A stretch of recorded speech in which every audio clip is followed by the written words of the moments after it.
Savoir et comprendre les plus récentes nouvelles qui nous touchent. Tout savoir en 24 minutes. Bienvenue à Tout savoir en 24 minutes. Bonjour Mario. Bonjour. C'est que ça a bardassé aujourd'hui à la Chambre des communes à Ottawa. Oui, c'est un mot faible. Oui, parce que d'habitude, on dit que ça a bardassé quand il y a eu des échanges musclés, quand il y a eu des tensions, des fois même des clameurs. Il y a des gens qui s'exclament là, haut et fort dans la Chambre du peuple. Mais là, c'est vraiment là, un échange particulièrement explosif entre Justin Trudeau et le chef de l'opposition officielle, là, Pierre Poilievre, et qui a dégénéré, je pense qu'on va le dire comme ça, avec M. Poilievre qui s'est repris à plusieurs reprises là, pour ramener des termes en anglais, là, en utilisant le terme que vous allez entendre dans quelques instants dans un extrait, wacko, qui veut dire cinglé, déjanté. J'ai fait de la recherche, parce que initialement, wacko, ça veut surtout dire, en français, un énergumène, un bizarre, un hors norme, là, mais qui glisse borderline un peu fou, là, wacko. Et c'est un peu le sens qu'on l'utilise au Québec aussi, là, Ouais, t'es un wacko, t'es un bizarre, t'es un étrange, t'es fou. Ouais. En grosso modo, c'est ce que ça veut dire. Écoutons Mario, là, pour se mettre dans le bain, l'extrait de ce qui s'est passé en Chambre des communes. He continues to allow those drugs to kill the people in our hospitals and on our public transit. When will we put an end to this wacko policy by this wacko Prime Minister? No. I'm going to ask the Honourable Leader of the Opposition to withdraw that term, which is not considered parliamentary. Mr. Speaker, I replace the word wacko with extremist. Mr. Poilievre, I have to name you for disregarding... Et là, on l'entend qui prononce, si on veut, le verdict, la sentence. Il l'expulse de la Chambre des communes, suivi tout de suite après par toute sa députation. Là, ils ont donc marché en dehors de la Chambre, ni plus ni moins, là, les députés conservateurs. Et l'échange, là, juste pour vous situer, ça portait sur la décriminalisation là, des possessions simples de drogue dure dans l'ouest du pays, particulièrement en Colombie-Britannique, ce qui s'est révélé être un échec, là, du moins selon les statistiques pour l'instant. C'est-à-dire que le gouvernement de la Colombie-Britannique, c'est là, le gouvernement néo-démocrate de la Colombie-Britannique qui était favorable à cette décriminalisation parce que ça devait éviter de stigmatiser les gens qui sont des consommateurs de drogue, puis être dans une meilleure position pour les aider. Ça a eu l'effet inverse ou différent, mais plutôt d'étendre le problème de la consommation de drogue dure, parce que là, on parle pas de marijuana, on parle des drogues dures, de crack, d'héroïne, mais partout, là. Les gens fument du crack dans les chambres d'hôpital, donc, et là, donc, c'est le gouvernement qui voulait faire le projet pilote, le gouvernement de la Colombie-Britannique qui voulait faire cette expérience de décriminalisation, qui demande maintenant au gouvernement libéral de revenir en arrière. Mais là, il y a la ville de Toronto, parce qu'elle aussi, la ville a une mairesse qui est une ancienne déo-démocrate, là, Mme Olivia Chow, l'ancienne conjointe de la conjointe de feu Jack Layton, et elle semble être dans la même école. Le gouvernement de l'Ontario veut pas ça, la ville de Toronto veut ça. Et donc, les conservateurs tapent sur le gouvernement pour dire « abandonne cette politique folle ». Oui, parce que ça s'est mal passé en Colombie-Britannique. Il y a quand même, ça vaut la peine de le mentionner, là, certains endroits dans le monde où il y a eu des expériences similaires. Là, je pense au Portugal, entre autres, si je ne m'abuse. Je sais pas si on fait de la même façon, mais en tout cas, ça s'est pas bien passé en Colombie-Britannique. Mais reste que tout ça, mais ça produit l'échange. Reste que tu peux pas... De dire « wacko policies », de faire une politique publique là, qui est cinglée, à mon avis, ça passe. Là. Tu qualifies un document ou tu qualifies une politique, mais de dire un wacko prime minister, de dire un premier ministre cinglé, ça, c'est sûr que c'est hors parlementaire. En fait, c'est même pas très élégant. Là. Moi, je trouve que ça n'a pas sa place. Mais bon, moi, mon accrochage, c'est que si on écoute bien l'extrait, après 4 avertissements, là, j'en conviens qu'il a tiré l'élastique, mais après 4 avertissements, Pierre Poilievre se lève et retire ses paroles. Mais il ne les retire pas de la façon que le président aurait voulu, parce qu'il avait demandé de les retirer sans commentaire. Puis là, il les retire en remplaçant par un terme parlement. Écoute, tu demandes de les retirer, il les retire. Est-ce que tu expulses le chef de l'opposition, le deuxième personnage le plus important de la Chambre des communes? Et là, les conservateurs disent qu'au premier ministre, qui avait tenu des propos non parlementaires, on lui a demandé de reformuler sa question. Au chef de l'opposition, on demande de retirer ses paroles. Donc, les conservateurs en sont à attaquer le président, qui est déjà sur la corde raide, qui est déjà un président contesté. Là, Pierre Poilievre le traitait tout à l'heure sur les réseaux sociaux d'un président libéral. Oui, ça devient difficile. Déjà que c'est un exercice, on s'entend qui n'est pas facile, là, de devoir modérer une chambre qui est remplie de politiciens, qui s'échauffent parfois. Puis là, après ça, de faire remettre en doute ton impartialité comme ça, de manière aussi flagrante, ça va être difficile pour lui de poursuivre son travail. À mon avis, il n'y a pas des semaines faciles là, qui s'en viennent pour le président de la Chambre des communes. Je me demande sincèrement comment il va faire pour reprendre son autorité demain. Là. Mais tout ça est quand même mauvais pour Pierre Poilievre. C'est mauvais pour le président, mais c'est mauvais pour Pierre Poilievre aussi, et je m'explique. Parce que M. Poilievre, tout allait bien pour lui, là. Tu sais, c'est le genre de coup d'éclat de se faire expulser de la Chambre. Si t'es en arrière d'un sondage, là, depuis, t'es en arrière par 15%, puis tu réussis pas à attirer l'attention, puis tu réussis pas à attirer l'attention des journalistes, puis du public, puis tu fais un coup d'éclat comme ça, peut-être que là, ton coup d'éclat va faire les gens vont se dire, ah ben tiens, il tient ses points, puis il s'est choqué, puis tu peux provoquer quelque chose. Un peu comme enlever son gardien à la fin d'une game de hockey. Tu dis, c'est pas logique, plus de gardien, mais tu veux un 6e attaquant, t'achètes quelque chose, puis des fois, ça fonctionne. Mais est-ce que pour Pierre Poilievre, dans l'état actuel de l'opinion publique, lui qui est le meneur, lui qui veut apparaître comme un premier ministre en devenir, est-ce que de créer ce chaos à la Chambre des communes, d'attirer l'attention sur lui pour des mauvaises raisons, moi, je trouve que c'est plutôt mauvais. En fait, je trouve même que c'est très mauvais cet après-midi. Je trouve, même s'il y a des explications, puis même si je comprends que les conservateurs qui nous disent « Ouais, mais regarde ce qui est arrivé, puis le président a fait ci, puis a fait ça », je considère que c'est une erreur de Pierre Poilievre. Il aurait été plus payant pour lui de laisser passer. Puis je me permets d'ajouter même, il essaie de se décoller, Pierre Poilievre, depuis un bon moment, de l'étiquette qui lui colle à la peau d'être le Trump canadien, puis de se faire appuyer par des gens aux États-Unis, par exemple, des complotistes, des extrémistes qui trouvent qu'il y a donc un style rentre dedans. Mais là, tu te fais sacrer en dehors de la Chambre parce que tu insultes directement le premier ministre. C'est sûr, ça t'aide pas à t'éloigner de tout ça. Tout savoir en 24 minutes. Le ton continue à monter du côté du campus de l'université McGill avec le campement, je le rappelle, là, qui se tient anti-guerre, tout ce qui se passe là, du côté de Gaza et qui veut qu'on retire là, tout ce qui est politique, public, tout ce qui est investissement du côté de l'université, là, comme ça se fait aux États-Unis en ce moment dans un mouvement beaucoup plus large d'occupation donc des campus universitaires pour faire changer les choses. Mais là, plutôt aujourd'hui, là, alors qu'hier, on semblait dire qu'on tolérait le campement, qu'on n'avait pas demandé à la police de venir essayer d'enlever le campement. Mais là, ça a changé aujourd'hui. Là. Demander donc du côté du SPVM de faire bouger les choses. Il y a une demande d'injonction provisoire qui a été déposée. Par 2 étudiants qui étaient... On n'en a pas de nouvelles, là, qui étaient entendus cet après-midi au palais de justice. Oui, eux qui sont représentés par un avocat là, du nom de Neil Oberman qui est allé présenter donc tout ça du côté du palais de justice. Une demande d'injonction provisoire. Donc, ce serait pas, on se comprend, permanent, mais ça pourrait quand même faire changer les choses. Et là, il y a le gouvernement fédéral, entre-temps, Mario, qui a été interpellé sur la chose. Savoir qu'est-ce que vous appuyez, est-ce que vous êtes en faveur du campement, contre. On a joué un drôle de jeu d'équilibriste, quand même, du côté là, du ministre Arif Virani, qui s'est présenté, lui, en conférence de presse pour dire, vous savez, on prend pas parti, les étudiants, s'ils sont là, ils peuvent rester, mais si l'intervention policière est justifiée parce qu'on enfreint la loi, qu'ils interviennent. Essentiellement, ils n'ont pas dit grand-chose. Non.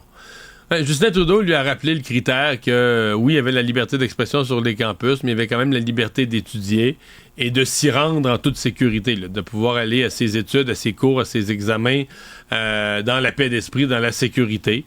Je pense que c'est le critère. Il y a personne qui a comme position, on va arrêter les gens, le droit de manifester sur les campus, de manifester ses opinions politiques ou sa solidarité envers un peuple palestinien ou autre.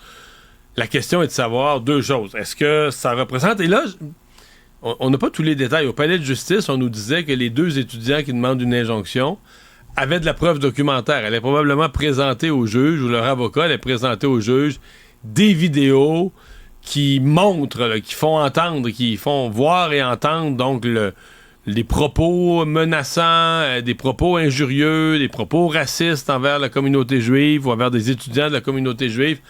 Alors ça serait des pièces documentaires importantes au dossier. Est-ce que ça a été présenté comme tel à la Cour? On n'a pas l'information encore à cette heure-ci. L'autre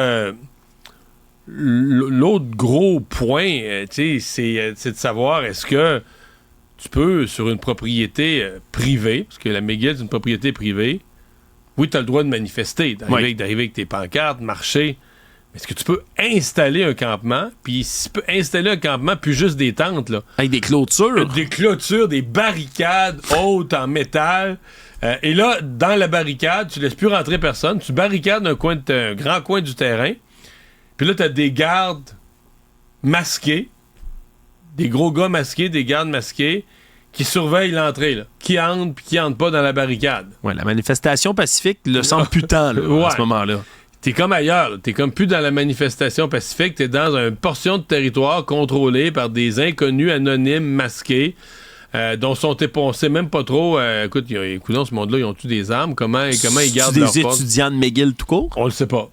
On le sait pas, mais McGill semble dire que la majorité de tous ces gens qui sont sur le campus sont pas des gens de McGill. Ils sont des manifestants des autres universités. Même, il y aurait des profs des autres universités. Il y aurait des gens pas concernés du tout par le monde universitaire. Fait que ça va être intéressant. On pensait qu'on allait avoir un développement aujourd'hui. J'ai l'impression qu'ils vont recoucher là ce soir, puis on va voir demain. C'était la dernière journée des examens. Fait que probablement que McGill se dit, bon, on a moins de pression à partir de demain matin. Il va rester les cours d'été dans quelques jours qui reprennent. Est-ce qu'on va vouloir... Aux États-Unis, tu sais ce qu'ils ont fait, hein? C'est les cours d'été en... Ouais, en visioconférence. Ah ouais, en visioconférence, en mode pandémie, là. Oui, mais on a développé l'expertise, Mario, Ah oui. hein? Pourquoi pas l'utiliser? Tout savoir en 24 minutes. Sinon, si on passe du côté de l'Assemblée nationale du Québec, c'était un drôle de flottement qui a accueilli aujourd'hui les députés de Québec solidaires qui ont tous dû, là, tour à tour, s'exprimer sur le départ de la co-porte-parole féminine Émilise Lessard-Terrien avec... brillant par son absence, Gabriel Nadeau-Dubois, là, qui était pas là, qui disait être en train de digérer la nouvelle, être en réflexion. Puis réflexion, il devrait y avoir parce qu'il y a des députés, entre autres Vincent Marissal, qui lui avait déjà été là, le député élu qui avait appuyé là, Mme Lessard-Terrien lors de sa course à l'investiture. Et là, lui il est allé plus fort là, en disant que le leadership là, de Gabriel Nadeau-Dubois allait devoir changer. Là. La manière dont il doit gérer le parti va devoir changer. C'est quand même une sortie qui est plus forte que ce qu'on avait entendu là, du côté du reste du Québec, de Québec solidaire. Oui, mais la plupart des autres députés ont défendu ou ont essayé de défendre Gabriel Nadeau-Dubois sans écorcher Émilise Lessard-Terrien parce qu'ils veulent pas avoir l'air non plus des mesquins avec celle qui s'en va, avec un mélange de raisons personnelles et de déception. Mais bon, ce matin, il y avait Christine Labrie, Alexandre Leduc qui était en point de presse à l'Assemblée nationale. C'était un point de presse très difficile pour ces deux députés de Québec solidaire. Oui, parce que Mme Labrie, elle explique, là, elle a défendu M. Nadeau-Dubois, elle a expliqué aussi, là, elle dit que jusqu'à la dernière seconde, elle voulait que Mme Lessard-Terrien reste, elle a essayé de la convaincre de rester, trouve que son départ, c'est comme une décision là, précipitée, là, quelqu'un qui aurait pris une décision un peu sur un coup de tête pour partir. Mais il y a même Mme Manawassé qui est sortie là, de sa convalescence pour venir te parler, pour venir en discuter ce matin. Elle aussi avait un point de vue là-dessus. Ouais, c'est un retour au travail. Ben elle, écoute, elle dit que... Elle aussi, elle n'utilise pas le mot précipité, mais elle trouve que est partie un peu vite. Aurait dû se donner peut-être plus de temps. Il voit un certain échec pour le parti. Elle le raconte. Elle l'a été, elle, co-porte-parole avec Gabriel Nadeau-Dubois. Elle dit des fois, ça accrochait. On a appris à se connaître. Donc, se dit extrêmement attristé par le départ de cette co-porte-parole. Maintenant, de tout ça, pour moi, la crise du jour, là, ou l'événement du jour, c'est quand même l'absence de Gabriel Nadeau-Dubois. Ouais. C'est-à-dire qu'en période de crise, tu t'attends à ce que là, t'as deux co-porte-parole. Il y en a une qui s'en va, l'autre est pas là. Donc là, imagine pour les militants, là, tu crées une énorme instabilité dans le parti, tu crées une énorme incertitude dans le parti. Alors la règle numéro 1 en ces périodes-là, c'est de se montrer fort dans l'adversité. Là, il se dit ébranlé, doit digérer la nouvelle. Mais tu sais, franchement, ébranler, digérer la nouvelle, à mon avis, t'empires surtout la nouvelle. Hier, aux journalistes, Gabriel Nadeau-Dubois dit il n'y a pas de situation de crise. Il ne faut pas utiliser le mot crise, il n'y a pas de crise. Le lendemain, il n'est pas là. Mais le lendemain, il ne se présente pas dans les travaux réguliers de son parti et de l'Assemblée nationale parce qu'il dit je suis ébranlé. Je veux dire, si t'es ébranlé par moins qu'une crise, là, il y a un problème, là. Donc, c'est comme si son absence aujourd'hui vient confirmer que ce qu'il disait hier, c'était un refus d'admettre qu'il y a une crise. Fait que ça va être... j'ai l'impression que c'est encore quelques jours là, à suivre les... Puis on n'a pas encore entendu les membres. Il n'y a pas eu vraiment de lettre ouverte, mais je ne serais pas surpris que d'ici la fin de la semaine, on entende des membres là, de la base s'exprimer publiquement. Savoir et comprendre, tout savoir en 24 minutes. Montréal va aller rejoindre Longueuil dans la tourmente, Mario. Du moins, on peut s'y attendre parce qu'ils ont pris une des décisions qui est identique à celle qui a été l'une des plus controversées de l'histoire municipale récente du Québec. Abattre des cerfs de Virginie qui sont en surpopulation. Et oui, Montréal va aller de l'avant. Eux qui avaient lancé un comité d'experts en 2022 pour étudier la question des chevreuils, des cerfs de Virginie sur l'île de Montréal, savoir est-ce qu'on a une surpopulation, comment il faut la traiter. La conclusion est assez claire, là, une forte surpopulation. Forte surpopulation, il faut abattre ni plus ni moins que le 3/4 des 165 cerfs qui sont dans l'est de Montréal d'ici la fin de l'année. Là. On parle d'une approche qui est basée sur la science du côté de la ville de Montréal et ils vont surtout procéder à l'abattage. Il n'y a plus de niaisage, je vais le dire comme ça, là, ou de tergiversation comme il y avait eu à Longueuil. C'est-tu de l'arbalète, un fusil à plomb? Non, on y va à l'arme à feu. C'est comme ça que ça va être le plus rapide. Point. Une décision d'ailleurs qui a été saluée par la ville de Longueuil, Mario, qui se sont empressés aussi d'en rajouter, je vais le dire comme ça. Qui se rallient à Montréal, finalement, pour ce qui est de la méthode? Pour ce qui est de la méthode, presque, eux vont délaisser finalement l'arbalète, qui avait été retenue, comme je le disais, après des tergiversations, vont y aller avec l'arme à air comprimé. Quand même une arme à feu, une arme à projectile, c'est ce qu'on va utiliser pour aller abattre les chevreuils dans le parc Michel-Chartrand de Longueuil. Donc c'est vraiment le scénario qui est retenu. Puis quand on parle de surpopulation, à peu près 10 ans, ça a triplé. Là. On parle de 40 individus, on est passé en 10 ans à 140. Puis là, la densité, par chaque kilomètre carré, 5 à 9 fois trop de cerfs. On parle de 45 cerfs au kilomètre carré. C'est du chevreuil... c'est du chevreuil au pied carré, c'est le cas de le dire. C'est parce que ça mange, là. Ben oui, ça dévore tout, hein. Ça broute sans arrêt, ça broute tous les jours, ça broute l'hiver des branches, tout ce qui est accessible. Et ça finit par aller manger à l'extérieur, évidemment, des parcs, donc sur les terrains privés des gens, donc passe sur la route, donc cause des accidents de voiture. C'est un problème. Il y en a trop, donc il faut accepter ça. Mais j'ai quand même trouvé que la ville de Montréal était décisive aujourd'hui, le sens... Après l'expérience vécue à Longueuil, ils ont dit, nous autres, on n'a pas peur, on fait ce qu'il faut, on l'annonce, puis c'est les 3/4 des cerfs par arme à feu, puis salut. C'est probablement ce qu'il fallait faire. Peut-être que ça va mieux passer une décision comme ça. Peut-être que Longueuil a trop étudié, puis tergiversé, puis reporté. Mais il était seul aussi à ce moment-là. Là, ouais, peut-être qu'ils ont prêté flanc à la critique. Là. Quand tu te montres faible, pas sûr de toi-même, t'augmentes les chances que des gens te contestent. Actualité.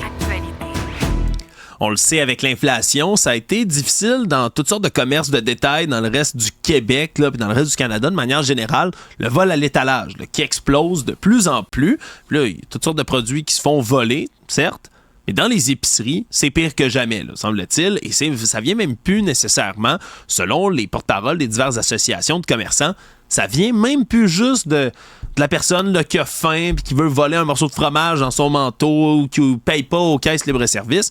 Semble-t-il qu'il y a le crime organisé là, qui vient s'en mêler pour aller voler à l'étalage, un point tel que dans certaines épiceries, Mario, puis ça fait le tour du web, il y a des pièces de viande, là, des morceaux de steak avec des alarmes anti-vol, ni plus ni moins, là, pour faire sonner une alarme comme si les vous sortez. magasins de vêtements, là, ni plus ni moins. Oui, exact. Là, c'est plus un des beaux jeans à 150 $ là, que vous ne pouvez plus voler, qui ont une alarme, un dispositif anti-vol. C'est votre steak. Littéralement, un steak à l'épicerie. C'est fou qu'on en soit rendu là. Hein? C'est fou qu'on en soit rendu là. C'est parce que c'est aussi... Ça dépend aussi de la valeur des produits. Parce qu'un steak, là, un steak de qualité, t'es dans les 20 quelques piastres, là. Fait que je veux dire, si t'en voles 4, là, tu viens de faire un vol de... Tu voles un petit paquet à 4 steaks, tu viens de faire un vol de 100 quelques piastres. Et ça devient... tu vas pas mettre un dispositif comme ça sur un produit qui vaut une couple de piastres, là. Mais là, passer un certain prix, ça se peut que tu en arrives à l'étape que dire, ouais, la valeur d'un petit dispositif, d'une petite puce de sécurité, la valeur, elle est là. Ça vaut la peine de l'investir pour protéger notre produit. Oui, parce que je rappelle quand même, Conseil québécois du commerce de détail, dont le porte-parole était d'ailleurs là, plus tôt aujourd'hui à l'émission de Yasmine Abdel-Fadel, si vous voulez réécouter ça. Lui explique, en 2023, on évalue, là, du côté de ses membres, c'est comme 1,8 milliard de dollars qui s'est fait voler là, en marchandises. 1,8 milliards. C'est presque un pont pour l'île d'Orléans. Oui. Le Monde. Puis ça a brassé pas mal aux États-Unis aujourd'hui, alors que ça flottait dans l'air depuis déjà quelques jours avec les déclarations plus qu'intempestives de l'ex-président américain Donald Trump lors de son procès. Il a finalement été condamné aujourd'hui là, à 9 000 $ d'amende pour s'en être pris publiquement aux témoins, au jury et à tous les membres du procès, si on veut, là, qui travaillent autour de son procès pénal. Ça flottait dans l'air parce que à peu près tous les jours, M. Trump arrive au tribunal, il a une interdiction, là, comme c'est le cas dans la plupart des procès, d'aller invectiver, insulter, remettre en question l'impartialité du juge, des jurés, des témoins. Tu peux pas faire ça. Sauf que tous les jours, il arrive en cours, puis il le fait. Il commande sa propre cause en attaquant, plantant les acteurs de la cour.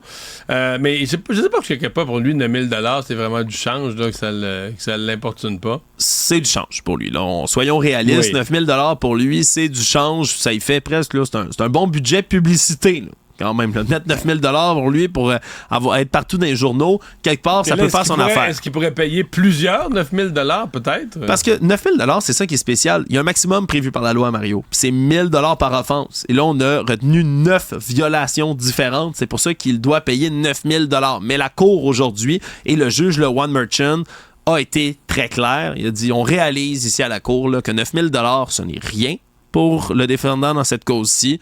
Et que s'il continue, il pourrait sérieusement avoir une peine d'emprisonnement. Il l'a menacé, là, ni plus ni moins que de l'envoyer en prison. Constatant que les peines monétaires, même en donnant le maximum, pour lui, c'est pas vraiment un des incitatifs. Ben, pas vraiment. Ça fait en sorte qu'il va continuer à sortir de cour, à traiter le juge de corrompu dans ce dossier-là. Donc, à suivre, là, parce que est-ce que ça pourrait faire partie de son plan de campagne de vraiment devenir le martyr de la justice puis d'exagérer l'image que lui donne déjà d'un procès truqué contre lui en se faisant envoyer en cellule? Bon, pour ce côté-là, ça reste à voir, là, mais... Mais là, il y a eu un plus gros problème aujourd'hui. Il y a un plus gros problème. Puis ça, c'est... Avec celle qui... Écoute, c'est pas encore choisi, mais celle qu'on pressentait comme sa colistière potentielle à la vice-présidence. Exactement. Là. Kristi Noem, là, qui est, elle, là, la gouverneure républicaine du Dakota du Sud, qui a une voix forte, est une républicaine très MAGA, Make America Great Again, là, de la trempe dont Trump aime les gens qui le suivent.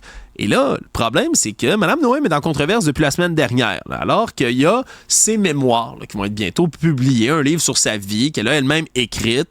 Mais il y a des journalistes, entre autres du Guardian, qui ont pu commencer à lire là, tout ce qui se disait dans ce livre-là, qui en ont eu des copies, puis qui ont relevé un passage qui est particulièrement troublant. Dans le livre, elle se vante. Là. C'est vraiment comme ça que je vais le dire, parce que pour elle, c'est comme un atout dans le livre. Là, j'ai pu lire les extraits.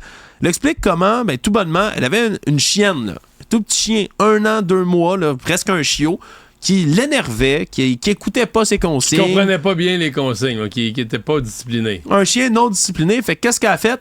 Sorti un flingue, puis elle l'a tiré dans la tête.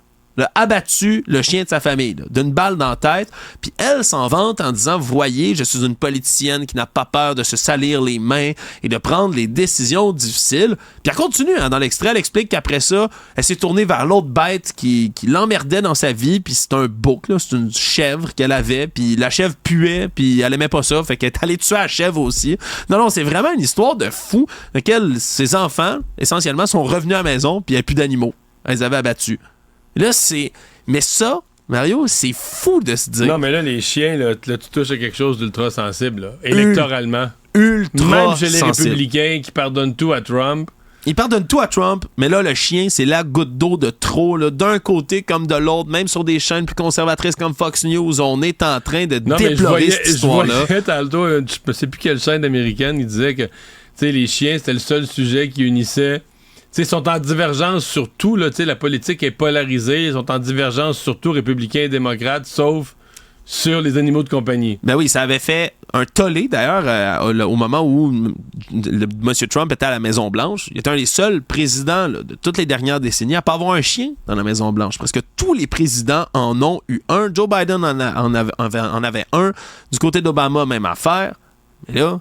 M. Trump en avait pas. Puis déjà ça, c'était comme parmi tout ce qu'il faisait, ça accrochait les oreilles de certaines personnes. Peux-tu croire?